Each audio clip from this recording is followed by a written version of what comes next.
Radio L'Ahbab, number 1 in Algeria. Radio L'Ahbab, numéro 1 in Argelia. Radio L'Ahbab, numéro 1 en Algérie.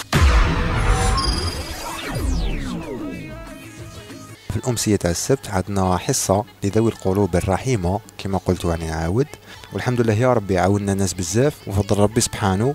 الحمد لله. يعني باش راهم اوبيرا وراحوا لفرنسا وراحوا لكذا، بصح صافي بليزير لو كان نتوما تعاونونا ثاني. المرضى هذوما لازم يعاونونا تشخيص الحاله باش نعرفوا المرض تاعك ونعرفوا الحاله الخاصه اللي عندك يعني في المرض تاعك. يعني نقول ونعاود، انا بدون تشخيص الحاله ما نافونسيش معكم، سمحوا لي.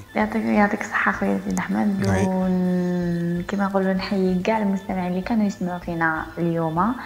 ان شاء الله نعطيهم موعد وقتاش السنه الجايه. لا غدوه نتشاركوا كيف الغدوه في القلوب الرحيمه، والسنه الجايه ان شاء الله في المثل الأحباب. وي ان شاء الله يا ربي. وي ان شاء الله يا ربي. تصبحوا بخير، ليله سعيده والى الملتقى. شكون هذه ليلى؟ الى الملتقى. شكون هذه ليلى قبل؟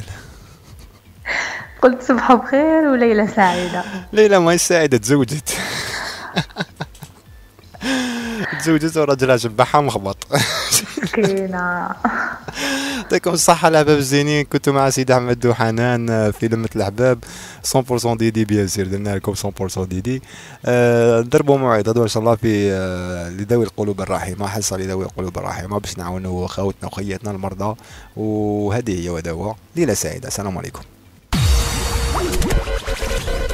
Radio L'Ahbab, number 1 in Algeria. Radio L'Ahbab, numéro 1 in Argelia. Radio L'Ahbab, numéro 1 en Algérie.